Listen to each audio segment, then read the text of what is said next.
안녕하십니까 여러분. 오늘 선생님과 여러분들이 함께 공부할 내용은 강조라는 것이에요. 강조란 말은 여러분들도 잘 알잖아. 우리 일상에서도 많이 쓰잖아. 우리말에서도.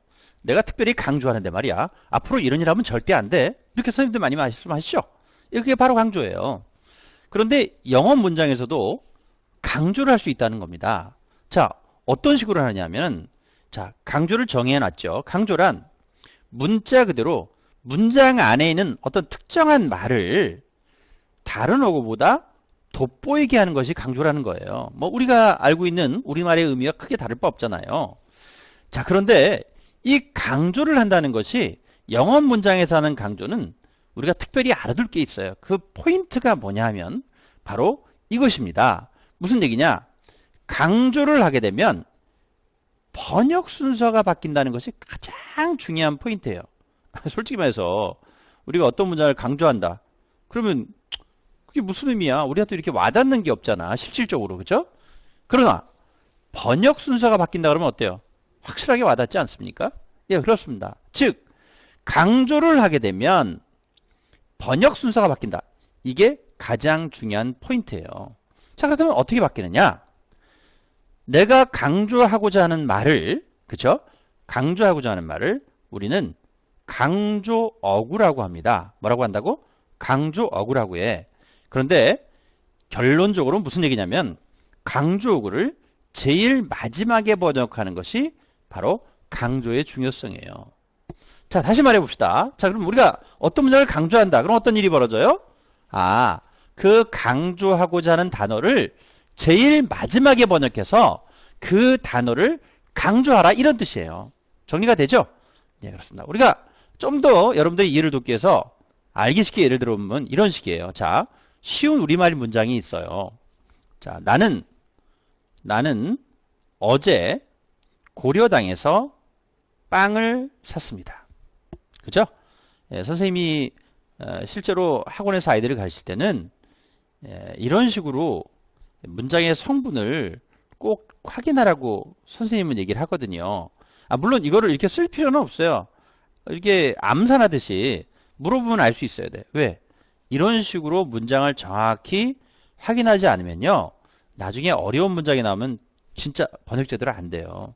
자, 이것은 우리가 말하는 정상적인 문장이에요. 즉 우리가 정상적인 순서로 번역했다 그런 의미거든요. 왜요? 주어 먼저 하죠. 주어 먼저 합니다. 서술어 제일 마지막에 하거든요. 그리고 목적어는 그 다음에 하고요. 이 수식어를 먼저 하게 돼 있어요. 번역 순서가.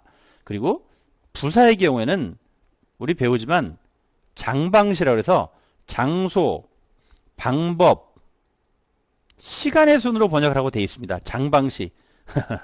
외워뒀으면 좋겠다면서도 너희들이 과연 외우려나? 장방시입니다. 따라서 장소잖아 얘는. 아니 그죠? 근데 영어에서는 어제 고려당에서 이런 식으로 우리 영어 부사의 순서는 그런데 우리가 번역할 땐 이게 편하니까 이제 이렇게 했다는 얘기예요. 순서를. 그렇죠?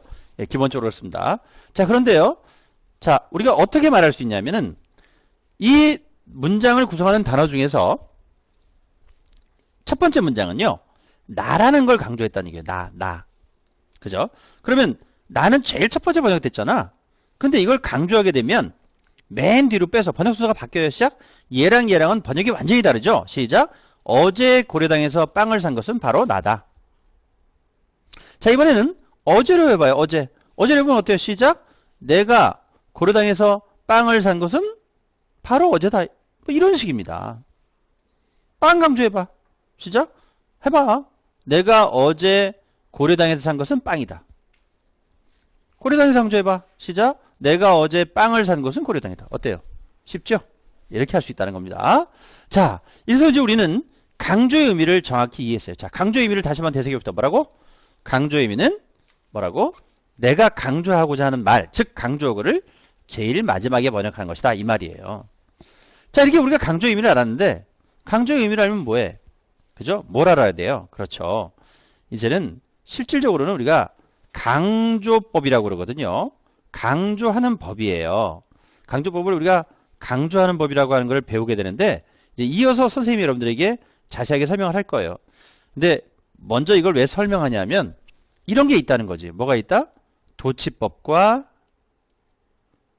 it be that 강조용법이 있다는 것을 알고 가자 이런 얘기예요. 그죠? 따라서 여러분들은 그 다음에 무슨 수업을 들어야 돼요? 그렇죠. 예, 도치법과 강조용법이라고 하는 수업을 듣게 된다면 여러분들이 강조를 정확히 이해할 수 있어요. 솔직히 말해서 강조하는 법은 이거 말고도 다양한데요. 가장 대표적인 게 도치법. 솔직히 이거 모르면 번역하기가 좀 불편하거든. 다른 것들은 좀 그럭저럭 넘어갈 수 있는데요. 이걸 모르면 힘들어요. 아시겠죠? 자, 그럼 지금까지 한 내용을 눈 감고 정리해요. 눈 감어. 감으라면 감으라고. 감어. 자, 시작. 강조란 뭐죠? 예, 특정 어구를 돋보이게 하는 것인데 엄밀하게 말하면 뭐라고요? 강조 어구를 제일 마지막에 번역하라 이런 뜻입니다. 아시겠죠?